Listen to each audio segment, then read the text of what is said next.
Hello good morning everyone. आज मैं JSR music studio Pune में हूँ और आज मेरे साथ है जतीन सर। हेलो गाइस, मैं हूँ Jatin Raj. I am the music composer of tripling season 3, जो कि टीवीएफ का एक वेब सीरीज है जो कि Z5 पे है। हेलो जतीन सर, कैसे हो आप? Hello, I am good. आप कैसे हो? मैं भी बढ़िया हूँ। जी, तो स्टार्ट करें जर्नी स्टोरी। Sure sure.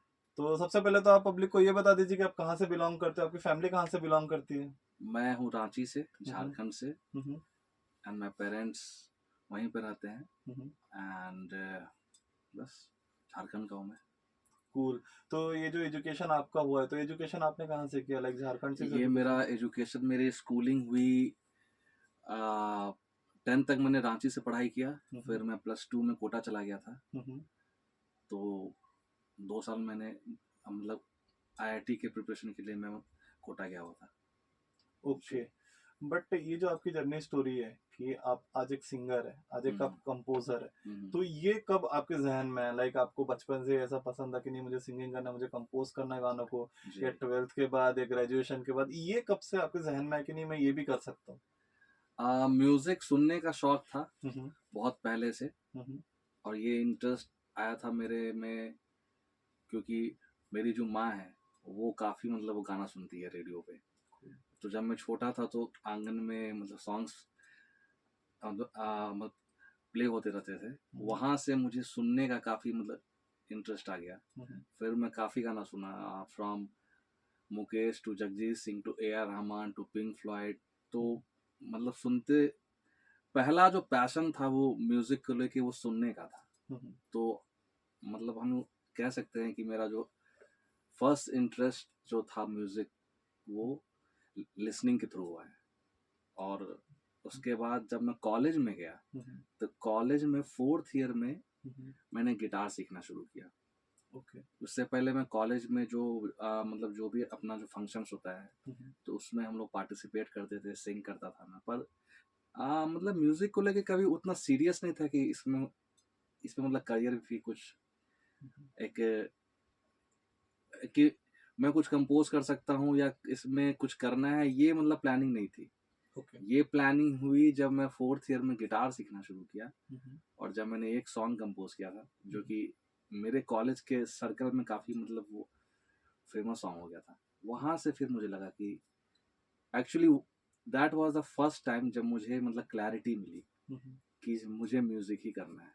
तो वहाँ से मैंने फिर बट स्टार्ट जैसे कि आपने बिलोंगिंग बताया कि झारखंड से बिलोंग करते हो, जी। तो जैसे कि आपके टाइम की मैं बात करूँ जी, तो नियर अबाउट आपने ग्रेजुएशन कब स्टार्ट किया मैंने था? 10th किया 2003 में। हम्म। और इंजीनियरिंग करने में पुणे ही आया था। हम्म। DY पाटिल कॉलेज से मैंने BE की। मैं हम्म। आया था 2007 में आया था मैं, 2006 या 7 में। यस। तो उस टाइम पे जी जैसे आपने फैमिली को बताया कि जी मुझे म्यूजिक की तरफ जी फोकस करना है, जी जी या जी फैमिली ने आपको देखा, जी। एंड जैसे कि आपने बताया कि आपने कोटा से प्रिपरेशन किया है और उसके हम्म, बाद आप डीवाई पाटिल कॉलेज से थे, तो उस हम्म। टाइम पे फैमिली का कैसा रिएक्शन था? लाइक फ्रेंड्स का तो ठीक है, फ्रेंड्स तो चढ़ाते कि नहीं आप हाँ कर हाँ सकते राइट। हो कर सकते हो, बट फैमिली? हाँ, जैसे मेरी फैमिली शुरू से ही थोड़ी मतलब स्कॉलर काइंड ऑफ फैमिली रही है। ओके। मेरे पापा JNU के टॉपर थे और नाइस। मेरी मम्मी पटना साइंस कॉलेज की टॉपर रह चुकी है। तो मेरे घर में काफ़ी ज़्यादा मतलब पढ़ाई की तरफ हम्म। एक झुकाव था। हम्म। तो आप समझ सकते हैं फिर मतलब यस। मुझे मतलब मेरे घर पे जब मैंने बोला 4th ईयर के बाद, हम्म। एक्चुअली मैंने बोला हम्म। कि मैं सोच रहा हूँ कि 2 साल का या 3 साल का एक साउंड इंजीनियरिंग का कोर्स कर लूँ। हम्म। तो इनिशियली वो लोग थोड़े इंटरेस्टेड हुए थे हम्म। कि हाँ चलो ठीक है कर सकते हो। पर फिर क्योंकि उनके भी खुद के भी फियर्स हैं, हम्म। उनके भी खुद का कंडीशनिंग है जो कि अपना सोसाइटी है। हम्म। खासकर बिहार झारखंड के लोग ज़्यादातर IAS IIT डॉक्टर हम्म। MBA बैंक PU इस सब पे। तो उन्होंने बोला कि नहीं अभी तुम पहले जॉब करो हम्म। फिर कुछ करना। तो बस यही है। तो फिर मैंने सुना आपने जॉब भी किया है, जी देन फिर एक ऐसा टर्निंग पॉइंट है लाइफ में कि जी। आपने डिसाइड किया कि डेफिनेटली नहीं, अब मैं जॉब छोड़ सकता हूँ एंड आई हाँ कैन लाइक पूरा 100% मैं यहाँ दे सकता हूँ। जी। ये तो कब टाइम पीरियड? ये बात है 2011-12 की बात है। ओके। जब मैं जॉब करने चला गया था बैंगलोर, वहाँ पे एक मैंने मार्केटिंग फर्म ज्वाइन की थी।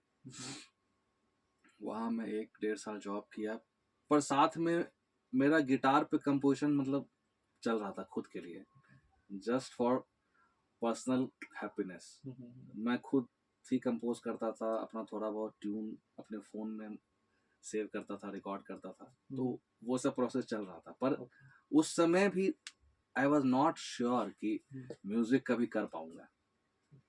तो जॉब करते करते फिर 2013 के स्टार्टिंग में मेरी एंगेजमेंट की बात शुरू हुई। तो अंजलि जो कि मेरी वाइफ है, जब मैंने उससे शेयर किया कि मुझे म्यूजिक करना है, तो that was the turning point. So उन्होंने आपको, क्योंकि उसने आज तक ऑब्जेक्ट नहीं किया है। अब तो खैर हम लोग को साथ रहते थे 10 इयर्स हो गए, पर उसने कभी ऑब्जेक्ट नहीं किया कि क्यों करना है। Even C didn't ask me the question कि क्यों करना है। उसको पता था कि ये मेरा पैशन है, तो शी जस्ट सपोर्टेड मी। मतलब ऐसा मैं पहली बार सुन रहा हूँ कि जिनको पार्टनर मिल रही है जी एंड उन्होंने क्वेश्चन नहीं किया। क्योंकि आजकल मतलब मैं देखूं तो लगभग मेंटेलिटी तो यही है कि एक पर्सन है जो अगर अच्छे से जॉब में सेटल है, देन एक माइंडसेट है, जैसे किसी के लड़की के भी पेरेंट्स है तो माइंडसेट यही देखते हैं कि जॉब कर रहा है, देन हम आगे उसमें बढ़ सकते हैं। बट लिटरली ये सुन के काफी अच्छा लगा कि आपके वाइफ ने, तो ये सब शादी के पहले आपको सपोर्ट ये किया, शादी के एक्चुअली बाद? क्या था कि जब एंगेजमेंट हुई थी तो मैं जॉब भी कर रहा था और साथ में एमबीए की तैयारी भी कर रहा था। तो प्लानिंग तो मतलब यही था कि जॉब करके फिर एमबीए करके फिर जॉब ही करना है। तो ये सब हम लोग ऐसे ही डिस्कस किया करते थे, मतलब कि मैं और अंजलि ऐसे ही फोन पे डिस्कस करते थे कि यहाँ जॉब करेंगे पर उसके बाद खुद का सॉन्ग्स भी रिलीज करेंगे। तो ये सब प्लानिंग चलती रहती थी। तो फिर जब मैंने एमबीए के कुछ कॉलेजेस क्रैक किए, जैसे XISS रांची किया, XIMB भुवनेश्वर किया, तो किसी कारण से एमबीए मतलब कर नहीं पाया मैं। तो मैंने खुद की कंपनी स्टार्ट की, सॉफ्टवेयर फर्म, जो कि रांची में नहीं चली। फिर जब मैंने सब ट्राई कर लिया तो मैंने बोला कि अब नहीं यार, अब चीट नहीं करना है खुद को, अब फाइनली मुझे म्यूजिक ही करना है। और ये बात है जब हम दोनों की शादी हो चुकी है। तो 1 साल प्लानिंग, एमबीए की तैयारी, कॉलेजेस क्रैक करना, इंटरव्यू देना, फिर सॉफ्टवेयर फर्म स्टार्ट करना। सॉफ्टवेयर फर्म का के भी पीछे एक इंटरेस्टिंग स्टोरी ये है कि उसको भी फंड अंजलि ने किया था। तो मतलब वो मेरे हर चीज पे मतलब कि वो साथ है। अगर मैं आज उसको कहता हूँ कि मुझे नहीं करना है म्यूजिक और मुझे मैगी का मतलब कि ठेला लगाना है, तो उसमें भी वो मेरा 100% सपोर्ट करेगी। सो अब पता नहीं, मेरी किस्मत है यार। मुझे डाउट हो रहा है कि ऐसे सदी में, ऐसे जनरेशन में ऐसी वाइफ, ऐसे पार्टनर कहीं मिलते हैं क्या? मुझे लिटरली अब मुझे खुद डाउट हो रहा है दुनिया में। तो हाँ, सॉफ्टवेयर फर्म क्लोज किया, उसके बाद मुझे लगा कि नहीं, now I have to professionally do music. तो मैं चला गया इंदौर। इंदौर में थी अंजलि, तो she was in John Deere, वहाँ पे जॉब कर रही थी वो। मैं इंदौर गया, अपना कंपनी क्लोज किया एंड इंदौर में जाके जीरो से मैंने नई शुरुआत की। तो वहाँ जाके पहले मैंने गिटार क्लास ओपन किया। तो लकीली मैं जिस सोसाइटी में रहता था वो इंदौर का सबसे ह्यूज सोसाइटी है। तो वहाँ पे ऑलमोस्ट आपको 1000 के आसपास मतलब की फैमिलीज रहती है। तो मुझे वहीं से काफी स्टूडेंट्स आने लगे। तो फिर मैं टीच करता गया और इनकम भी इट वाज गुड इनकम, मतलब कह सकते हैं, है ना, उस समय के लिए। तो मैंने कमाना भी शुरू किया म्यूजिक भी सिखाता गया, साथ में कंपोजिशन भी मतलब करता रहा, सीखता भी रहा। इंदौर में मैंने जाके क्लासिकल सिंगिंग सीखी, गिटार सीखा, आगे कीबोर्ड की क्लासेस लगाई। तो मैं सीखता भी था और सिखाता भी था। तो जो चीज़ मैं सुबह जाके सीख रहा हूँ वो मैं शाम को आके अपने बच्चों को सिखाता था। मोस्ट ऑफ द टाइम्स ऐसा हुआ है कि मैं जो सीखा हूँ वो मैं सिखा रहा हूँ। तो इससे मेरी अच्छी मतलब प्रैक्टिस हुई और स्टूडेंट्स से भी मुझे काफ़ी अटैचमेंट था, वो भी मुझे बहुत चाहते थे। तो it was good 3 to 4 years। उसके बाद मुझे जब फील हुआ कि अब मैं कंफर्ट जोन में जा रहा हूँ तो मैंने क्लास बंद कर दिया। क्योंकि मुझे सिर्फ पैसा नहीं कमाना था, आज भी नहीं कमाना है। मेरी थिंकिंग थोड़ी अलग है। मैं वो करना चाहता हूँ जो करके मैं एकदम 100% सेटिस्फाइड हूँ। तो मैंने क्लास बंद किया। इस समय तक घर वाले भी मतलब खुश हो गए थे कि यार चलो अच्छा करा रहा है। पर जब मैंने क्लास मतलब क्लास स्टॉप किया तो आप बिलीव करो मैं फिर से 0 पे आ गया। तो उसके बाद हमने एक स्टूडियो सेटअप किया वहाँ इंदौर में, एकदम प्रोफेशनल स्टूडियो था। उसके बाद किस्मत से उस समय मैंने गाना रिलीज किया था जो कि बहुत हिट हो गया था, पहचान म्यूजिक पे, तुम मेरे हो। उसके बाद मुझे काफी मतलब कॉल्स आने लगे कि हमारे लिए आप सॉन्ग प्रोड्यूस करोगे, हमारे लिए कुछ मतलब कंपोज करोगे। तो मेरा स्टूडियो अच्छा मतलब चल गया वहाँ। फिर मैंने इंदौर में 3 years में कम से कम, ये बात है 2018 से लेके 2021 तक मैंने बहुत काम किया। मैंने कम से कम 300-400 गाने हाँ मतलब प्रोड्यूस किया, प्रोजेक्ट्स किया। इसमें काफ़ी सपोर्ट मेरे कुछ बॉम्बे के कनेक्शंस हैं, जैसे कि सजल सर, विवेक भैया, इन लोगों ने मेरी काफ़ी हेल्प की है। और जो मेरा एक टीम है जो म्यूज़िक का, जिसमें अभिषेक सोनी है, आशुतोष सिंह है, रोहन दीक्षित है, इन लोगों का भी ज़बरदस्त सपोर्ट रहा है। तो ऐसे ही होता है, कोई मतलब कोई कुछ भी अकेला नहीं कर सकता है यहाँ पे, सबको टीम चाहिए, गुड टीम। तो गुड टीम के होने से आपका काम काफ़ी इंटरेस्टिंग और आसान हो जाता है। जी, गुड टीम तो मुझे ऐसा लग रहा है जब आपकी एंगेजमेंट हुई है, जब आपकी वहीं से शुरू हो गया, वहीं से शुरुआत होगी। एंड एक चीज आपने सही बताया कि जो चीज आप सीखते थे एंड लाइक फॉर सम, वो एक बोलते कि सॉर्ट ऑफ अर्निंग के लिए आप सिखाते भी थे, तो ये कब पॉसिबल हो जाता है अगर हम कोई चीज में पैशनेट है तो हम उसके लिए एक्स्ट्रा मेहनत, डबल मेहनत कर सकते हैं। बट मुझे एक सवाल आ रहा है कि इस बीच की जर्नी में आपको कभी ऐसा डीमोटिवेटेड फील नहीं हुआ? लाइक ठीक है कि जैसे अभी आपने इंदौर के तो आपने क्लास सेटअप किया, बट उसके बीच का कोई टाइम जब आपको ऐसा फील हुआ होगा डीमोटिवेटेड वन की यार मैंने कहीं जॉब छोड़ के गलत तो नहीं कर दिया, या फर्म जैसे मैंने क्लोज कर दिया तो मैं उसी में कुछ कर पाता। लाइक ये फील्ड में पूरी तरह उतरने से पहले कभी आपको जहन में आया नहीं कि यार गलत डिसीजन तो नहीं है? डीमोटिवेटेड मुझे उस समय फील होता था जब मैं जॉब करता था या जब मैं अपनी सॉफ्टवेयर फर्म स्टार्ट की थी, क्योंकि आई न्यू कि उसमें मैं उतना अच्छा नहीं हूँ। तो जब मैं खुद से ऑनेस्ट में नहीं था उस समय मैं डीमोटिवेटेड फील करता था। जिस दिन मैं खुद से ऑनेस्ट हो गया कि नहीं यार मेरे अंदर है म्यूजिक का वो ब्लेसिंग है जो भी है और मुझे वही करना है, चाहे उसके लिए मेरे अकाउंट में 0 रुपीज से मैं क्यों नहीं स्टार्ट करूँ, उस दिन के बाद से मैं कभी भी डीमोटिवेट फील नहीं किया मैंने। जी। और दो चीजें मैं समझ पा रहा हूँ कि एक कॉलेज के फाइनल ईयर में जो आपने सॉन्ग सिंग किया था, एंड सेकंड पहचान म्यूजिक पे आपने जब तुम मेरे हो गाना गाया। तो मैं जानना चाहूँगा कि आपको ये पहचान म्यूजिक, ये जो पहला अपॉर्चुनिटी आपको मिला था, सबसे आपने बताया कि वहीं से एक टर्निंग पॉइंट आ गया। करेक्ट। तो इसमें आप कुछ ऐड करना चाहोगे कि मतलब कैसे? हाँ, कि 2 लोगों का नाम मैंने मिस कर दिया क्योंकि ये मेरा पहला इंटरव्यू है जीवन का। तो I don't want to miss कि वो कोई भी इम्पोर्टेंट पर्सन जो कि, तो एक जुगल है जो कि मेरे साथी है एंड एक है विवेक बघेल। तो विवेक के साथ मैंने ये गाना किया था। विवेक उस गाने का सिंगर है और जुगल ने उस गाने को मिक्स किया था। तो ये हम तीनों का साथ में मतलब पहला कोलैबोरेशन था जो कि आज तक चल रहा है। cool. तो उस समय पहचान म्यूजिक पे मेरा कोई कनेक्शन नहीं था, विवेक का कनेक्शन था, क्योंकि विवेक पहचान म्यूजिक का sort of star performer kind of था उस समय।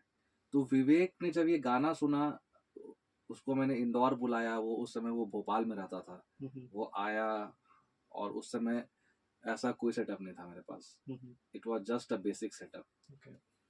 तो बेसिक सेटअप पे भी आप अच्छा काम कर सकते हैं, you don't need to have ये एनी डे अच्छा है, ज्यादा अच्छा है, पर मतलब काम करने के लिए कोई एक्सक्यूज नहीं होनी चाहिए कि मेरे पास ये नहीं है, वो नहीं है, वो नहीं। तो वहाँ आया विवेक, तो हमने उसको गाना सुनाया रात में अराउंड 12 to 1। उसने बोला कि भैया मुझे गाना है गाना। तो फिर हमने वहाँ स्क्रैच रिकॉर्ड किया, स्क्रैच रिकॉर्ड करके कुछ कुछ चेंजेस किए हमने, फिर उसको मैंने प्रोड्यूस किया, अरेंज किया, फिर जुगल को भेजा मिक्स के लिए। और जब गाना बाहर आया तो विवेक का प्लानिंग था कि इसको तो भैया हम लोग पहचान म्यूजिक पे करेंगे। तो फिर उसने पूरा शूट कराया भोपाल में। शूट में मैं नहीं आ पाया था क्योंकि उस समय मेरी मतलब कि मेरे घर में एक छोटी सी मेरी बेटी आई थी, तो मैं उसके साथ बिजी था और उसके साथ एंजॉय कर रहा था अपना टाइम। तो मैंने बोला कि यार तुम कर ले, क्योंकि मुझे ऐसे भी कोई शौक नहीं था उस समय कि मैं वीडियो में आऊँ। तो बस ऐसे ही गाना शूट हुआ, गाना प्रोड्यूस हुआ, रिकॉर्ड हुआ, फिर उसने पहचान के जो ओनर हैं उनको सुनाया, उनको अच्छा लगा, उनको वीडियो भी अच्छा लगा। फिर गाना वो रिलीज हो गया। तो गाना रिलीज होने पे फर्स्ट डे ही गाना यूट्यूब पे 5-6 लाख क्रॉस कर गया था, और गाना.com पे इसके अभी तक 6 मिलियन डाउनलोड्स हैं। Nice, great.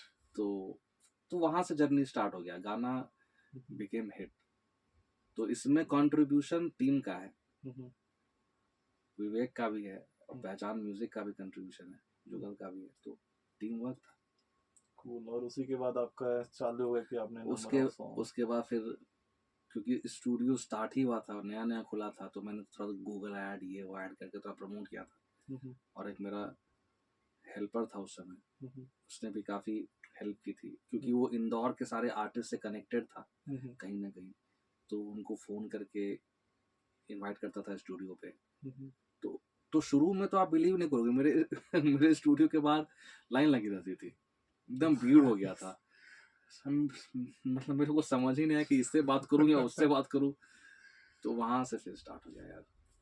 अभी वहां से तो शुरुआत हुई। अभी रिसेंटली आपने टीवीएफ के एक ट्रिपलिंग वेब सीरीज है जी। उसके लिए आपने गाना कंपोज किया, तो ये कैसे, मतलब ये ट्रिपलिंग वेब सीरीज काफी फेमस है जी। तो इसमें कैसे आपका मतलब ट्रिपलिंग वेब सीरीज का मैं फैन भी हूँ। ओके, आप फैन हो और फैन भी हूँ, और किस्मत से मुझे उसी का म्यूजिक कंपोज करने का चांस मिल गया। तो ये मेरे लिए एक होल सर्कल के जैसा है, from fan boy to music composer. तो एक्चुअली बॉम्बे में विवेक भैया हैं जो कि टीवीएफ में क्रिएटिव प्रोड्यूसर हैं। ओके। उनके साथ मैं कनेक्टेड था, और उनके साथ मैंने कोविड में 3-4 सॉन्ग्स किए थे। तो he is a genius person, मतलब वो बहुत क्रिएटिव आदमी है। उनका स्क्रीन प्ले, उनका गाने का मतलब लिखने का स्टाइल, सब मतलब काफी डीप इंसान है वो। उनका तो उनके साथ मैंने काम किया था कोविड में। तो उन्होंने मुझे मतलब एक बार फोन करके बताया कि ट्रिपलिंग सीजन 3 का भी शूट स्टार्ट होने वाला है, तो क्या तुम उसका म्यूजिक करोगे, ऐसा करके उन्होंने पूछा था मुझसे। मैंने बोला व्हाई नॉट, ऑफ कोर्स, ये तो बहुत बड़ी बात है। फिर मैंने तो उन्होंने मुझे फोन पे 1 मिनट स्टोरी ब्रीफ की थी कि पूरा सीरीज को उन्होंने एक नटशेल में मुझे डिस्क्राइब किया था। तो मैंने बोला ठीक है। तो उस समय मैं था, अभिषेक और आशुतोष। तो हम तीनों ही बैठे साथ में, तो मैंने कंपोज करना शुरू किया, उन लोग के साथ शेयर करता था, तो वो लोग भी अपना कुछ इनपुट शेयर करते थे। तो हमने 10 स्क्रैच बनाए टोटल। 10 स्क्रैच बना के टीवीएफ को मेल किया। आप बिलीव नहीं करोगे, उसमें से मतलब कोई भी गाना फिर से क्रिएट करने के लिए मतलब कहा नहीं गया हमें। वो चारों क्योंकि सीरीज छोटा है, 5 एपिसोड का ही है या 4, हाँ 5 एपिसोड का है, तो गाने कम चाहिए थे उसमें, मतलब 4-5 गाने ही चाहिए थे। तो आप बिलीव नहीं करोगे, उसी में से सारा गाना सेलेक्ट हो गया। Even the idea got selected, even एक गाना का तो पूरा lyrics as it is select हो गया। तो उसके बाद मैं टीवीएफ ऑफिस गया, अरुणाब सर से मिला जो टीवीएफ के फाउंडर हैं, तो उनसे भी मिलके मतलब काफी अच्छा लगा, मतलब इंस्पायरिंग था वो मोमेंट अपने में। तो टीवीएफ गया, वहाँ कॉन्ट्रैक्ट हुआ। फिर उस समय तक हम लोग सब पुणे शिफ्ट कर गए थे, और आशुतोष भी मुंबई शिफ्ट कर गया था, और अभिषेक जो था वो इंदौर में था। तो आप बिलीव नहीं करोगे, इन दोनों ने भी क्या खतरनाक मेहनत की है। मैं एक कॉल करता था कि यार आ जाओ, इसको हमें स्क्रैच रिकॉर्ड करना है, वो इंदौर से आ जाए, ये बॉम्बे से आ जाए, और 2-3 महीने यहाँ इसी स्टूडियो में जहाँ हम लोग बैठे हुए हैं, यहाँ पूरा टीवीएफ ट्रिपलिंग सीजन 3 का सारा गाना बना है। ग्रेट, यही हुआ है, कहीं और नहीं हुआ है। एक दो कुछ पार्ट्स के लिए बॉम्बे में जाके करी थी, मतलब कि रिकॉर्डिंग करी थी, बाकी 99% गाना यही हुआ है। तो हम लोग दिन भर यहीं बैठे रहते थे, यहाँ जैम कर रहे हैं, म्यूजिक बना रहे हैं, सो रहे हैं, फ्रस्ट्रेट हो रहे हैं, फिर इंस्पायर हो जा रहे हैं। तो ये प्रोसेस चला ऐसा। एक सवाल पूछना चाहूंगा मैं कि लाइक आपने अभी आप जैसे टीवीएफ के लिए आपने एक जो ट्रिपलिंग सीजन है उसके लिए आपने कंपोज किया टीम के साथ मिलके, फिर आपने भी बताया कि टीवीएफ के आप फाउंडर से मिले।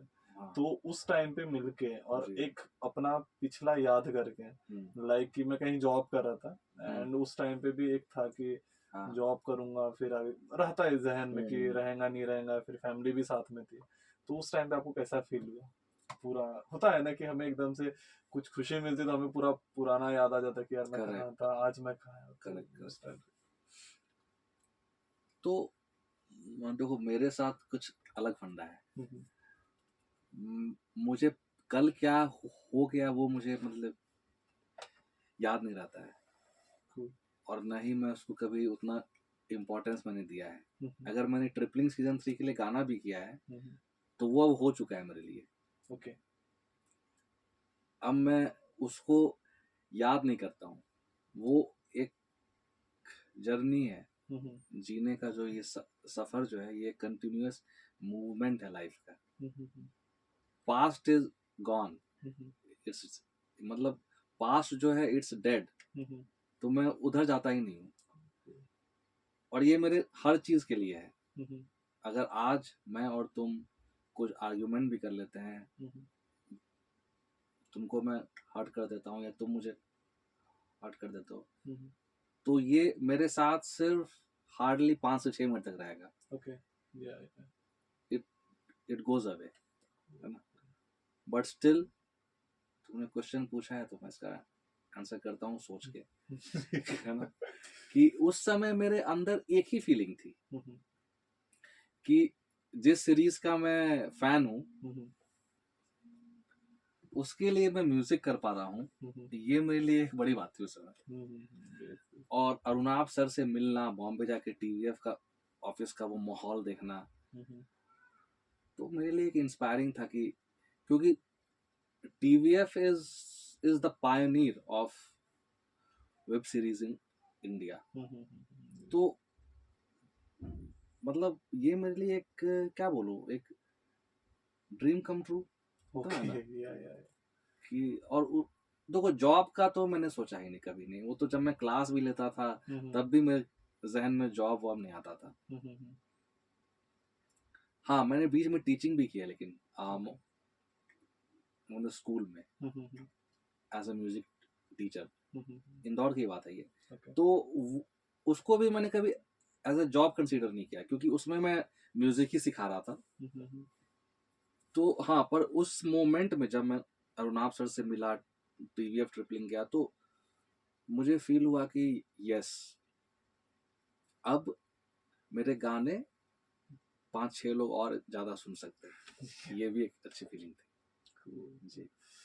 एक जो एक क्वेश्चन है मेरे पास कि हाँ। काफी स्टूडेंट के जैसे मैसेजेस वगैरह आते हैं हाँ। कि सर अभी हम क्या करें फ्यूचर में, जैसे मुझे सिंगिंग का शौक है, हाँ जी। मुझे कुछ और काम का शौक है, हाँ। बट घर वाले बोल रहे कि आप इंजीनियर बन जाओ, डॉक्टर बन जाओ, एज लाइक कि फैमिली भी करेक्ट। चाहती है कि आप कुछ अच्छी जगह पे पहुंच जाओ, आप कुछ अच्छा हासिल कर लो। करेक्ट उसी बीच में हम करियर के पीछे हम जाते हुए हम अपना पैशन को छोड़ देते हैं। जी। तो आप इस पे क्या बताना चाहते हो कि, या आप ऐसा क्या मैसेज देना चाहते हो ताकि एक स्टूडेंट को भी मैसेज जा सके, एक पेरेंट्स को भी जा सके, एक टीचर को भी जा सके?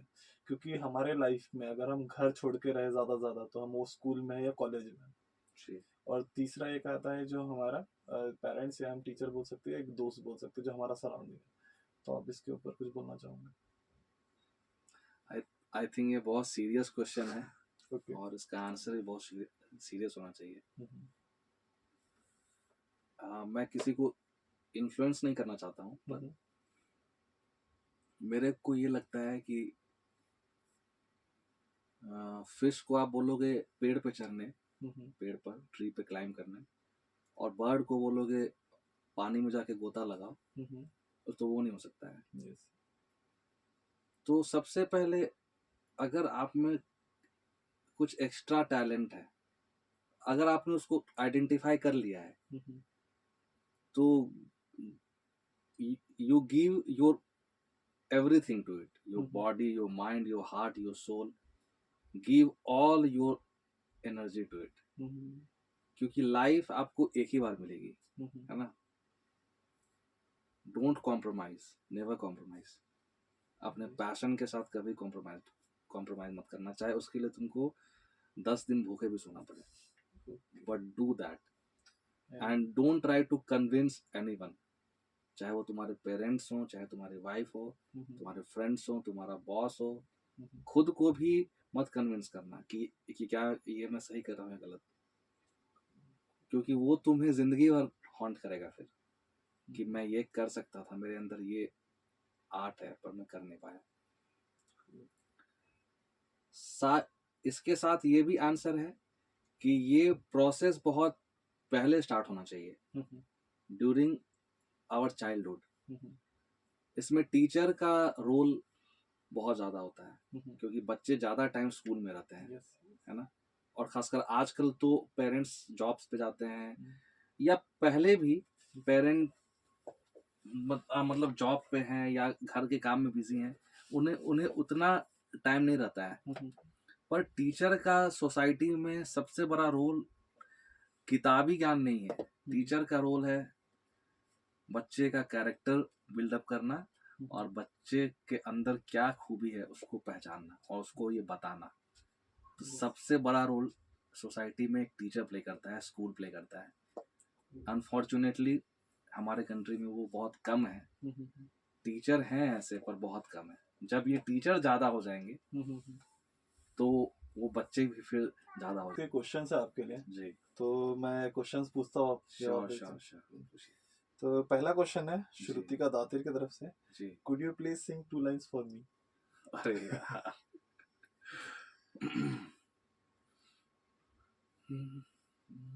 Okay bye.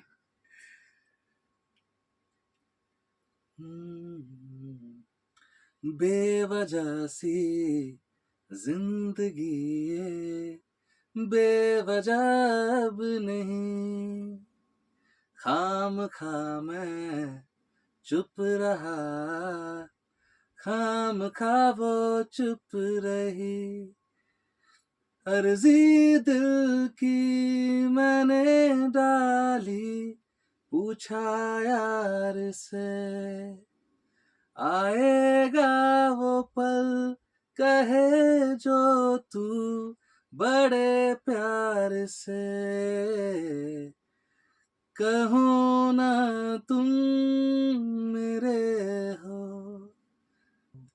Thank you sir. मैंने काफी कम देखा है कि एकदम से टाइम पे अगर हम बोले तो वो हाँ, पर्सन वही। परफॉर्म करके दिखा दे, सिंग करके दिखा दे।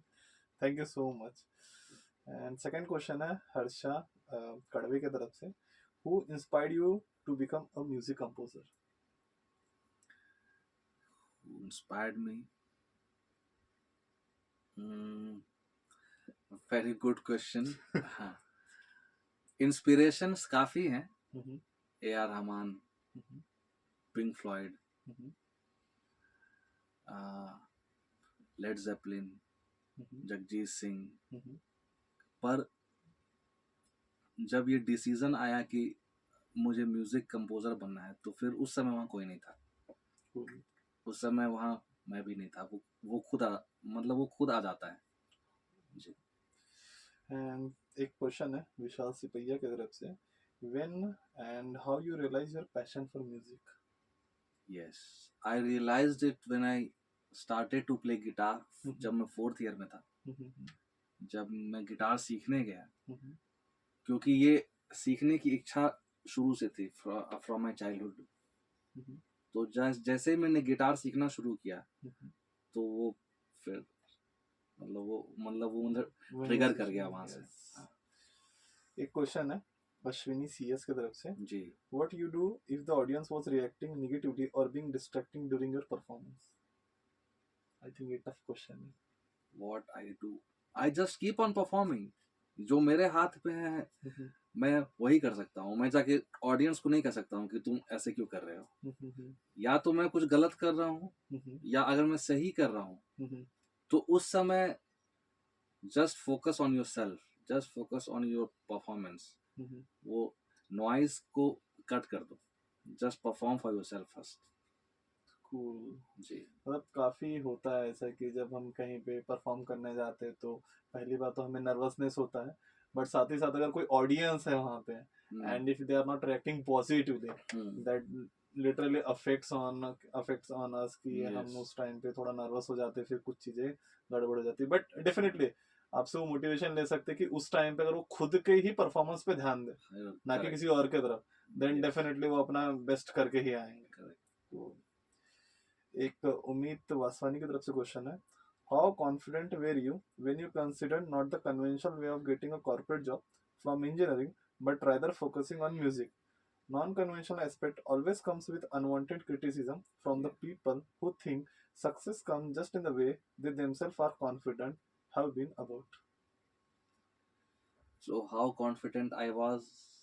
I was very confident since the day I picked up guitar कि मुझे म्यूजिक ही करना है, and I was crystal clear कि मुझे म्यूजिक करना है। और क्या है वो दूसरा क्वेश्चन क्या है? And non-conventional aspect always come with unwanted criticism from people. Like जैसे surrounding होता है या तो क्रिटिसिज्म के बारे में मैंने कभी नहीं सोचा। For me appreciation and criticism both are two different sides of same coin. Appreciation भी आज है कल चला जाएगा, क्रिटिसिज्म भी आज है कल चला जाएगा। Do what you love to do, that's it. But ऐसा कई बार होता है कि हमारे पेरेंट्स से ज्यादा जो हम सोसाइटी में रहते हैं उनके इन्फ्लुएंस से पेरेंट डिसीजन लेते हैं। करेक्ट। लाइक मैंने अभी एक मर्चेंट नेवी का इंटरव्यू उसका रिकॉर्ड किया है। That time he was saying कि मुझे सेकंड ईयर से ही एमएस करने का कुछ प्लान था या जीआरई के मुझे प्रिपरेशन करना था, बट उनके पेरेंट्स तो हाँ बोल रहे थे, बट उनके जो सोसाइटी है जैसे हम बोलते हैं कि फ्रेंड्स इधर उधर होते हैं उनके डैड के, उनकी वजह से इन्फ्लुएंस होकर उनके डैड ने उन्हें जाने नहीं दिया। तो ऐसा कई बार आपके साथ हुआ है कि जो सोसाइटी में जैसे लोग हैं, एंड पहले हमने बात की कि हम जैसे झारखंड बिहार या यूपी से, आई am not comparing any state any city, but कैसा है कि ये सब चीजें होती है, इंक्लिनेशन ज्यादा है उधर जॉब्स एंड स्टडीज की तरफ। तो नहीं, मुझे मतलब पेरेंट्स का था थोड़ा प्रेशर बोल लीजिए या फियर उनका कि नहीं तुम जॉब ही करो, क्या है इस समय क्या रखा हुआ है, कुछ नहीं होगा, इसके लिए बचपन से लोग प्रैक्टिस करता है या वो करता है। या मेरे कुछ फ्रेंड्स भी थे ऐसे जिनको लगता था कि जब मैं कॉलेज में कि मैं म्यूजिक करूंगा बोलता था तो लगता था कि नहीं इट्स टू लेट नाउ, क्योंकि अक्सर लोग म्यूजिक वो लोग करते हैं जो बहुत बचपन से करते आ रहे हैं। सो मेरे लिए ऐसा कुछ नहीं था ऑब्स्टैकल ये सब। मैं एकदम क्लियर हेड था मेरा, क्योंकि इसके पीछे शायद एक और रीजन है कि मैं शायद किसी और चीज में उतना अच्छा नहीं था, तो मुझे साफ साफ दिखता था कि मैं किसी में अच्छा हो सकता हूँ। कूल, मतलब आपको इस चीज पे पहले ही फोकस था हाँ, कि अगर मैं ये करता तो उसमें मेरा 100% मैं दे सकता हूँ, या 100% उसमें से रिटर्न आ सकता है। रिटर्न के लिए मैंने नहीं किया, या नॉट फॉर रिटर्न, पर हाँ मुझे ये पता था कि मैं अच्छा कर सकता हूँ। हाँ, और क्रिटिसिज्म तो part and parcel of life है, फेलियर भी part and parcel of life है, सक्सेस भी part and parcel of life है। तो मतलब सिंपल सी बात है अभिषेक कि जो जिसमें अच्छा है उसको वही करना चाहिए। हाँ, अगर आप किसी चीज में अच्छे हो तो आप उसको करिए। और अब सोसाइटी में, अब अपने कंट्री में, वर्ल्ड में बहुत अपॉर्चुनिटीज है। अब मतलब पहले की तरह मतलब सीन नहीं है कि सिर्फ यही 10-12 रास्ता है, इसी पे चलना है आपको। अब बहुत सारे रास्ते खुले हुए हैं। एक क्वेश्चन है फिर से अश्विनी सीएस की तरफ से जी, have you had any memorable experience that you would like to share with us? This is also special one. Yes, very tough question Ashwini. तो memorable experience, one of the memorable experience in my journey or in my life. In your life as well as आप journey का भी बताते हो तो वो भी काफी अच्छा है। My memorable journey in life would be, जिंदगी के बारे में बताऊं तो yes. जब मैं पहली बार अंजलि से मिला, ग्रेट, एयरपोर्ट पे। कूल। एंड म्यूजिक जर्नी में, करियर वाइज मेमोरेबल जर्नी, जब मैंने अपना पहला स्टूडियो बनाया, वो मेरे लिए बहुत एक्साइटिंग था। इंदौर में मतलब वो मेरे लिए बहुत, क्योंकि वो मेरा ड्रीम था, हम दोनों का ड्रीम था, अंजलि का भी, कि अपने घर में एक स्टूडियो होना चाहिए। जी, thank you sir. Question session तो हो गया, आपकी जर्नी स्टोरी भी हमने काफी अच्छा सुना। Thank you. But at the end एक लास्ट क्वेश्चन मेरा है, so do you have any kind of things that you want to say to the public, to the viewers, to the parents, to the teacher, one thing that you want to share, like you want to thanks to someone, कोई ऐसा कुछ आप बोलना चाहते हैं तो you can definitely. I am not any Guru, not any spiritual गुरु कि मैं आप लोगों को कुछ ज्ञान दूं, पर यस, मैं जो भी कहूँगा दिल से ही कहता हूँ। अपना पैशन फॉलो करिए, भले आपका पैशन कारपेंट्री हो, डू इट। भले आपका पैशन लोहा पीटने का हो, तो उसको पीटो जोर से, इतना जोर से पीटो कि सबको लगे कि हाँ कुछ कर रहा है। So follow your passion and obstacle आएगा, जिंदगी में ही ऑब्स्टैकल है। आप एक सेकंड के लिए पैशन को आप साइड रख दो, आप नॉर्मल जिंदगी में को आप देखो, उसमें कितने सारे चैलेंजेस हैं, तो उसको भी उतने ही अच्छे से जियो। लाइफ के अंदर सब कुछ आता है, लाइफ के अंदर पैशन आता है, लाइफ के अंदर जॉब्स, घूमना फिरना, गाना गाना, डांस करना, म्यूजिक करना, इंजीनियरिंग करना, आर्मी में जाना, आईटी, मतलब सब जिंदगी का हिस्सा है। जिंदगी के बियॉन्ड कुछ नहीं है। तो जिंदगी को खूबसूरत बनाने के लिए आपके माइंड में कुछ कॉन्फ्लिक्ट नहीं होना चाहिए। सो बी कॉन्फ्लिक्ट फ्री। ये करना है तो वही करना है, नहीं करना है तो नहीं करना है। That's it. Thank you sir. Thank you and thank you everyone for watching us. आपका एक एक व्यू, आपका एक एक सब्सक्राइब करना, एक एक शेयर करना डेफिनेटली मुझे इतना मोटिवेट करता है कि मैं डिफरेंट स्ट्रीम्स के पर्सन के साथ बात करता हूँ, उनका जर्नी स्टोरी शेयर करता हूँ, सो दैट कि आपके लाइफ में भी कभी ऐसे ऑब्स्टेकल या कभी आपके ऐसे लाइफ में स्ट्रगल है तो आप उससे हारो ना, आप उससे डरो ना, और आप उससे इजीली डील कर सको। So thank you everyone for watching us. Thank you.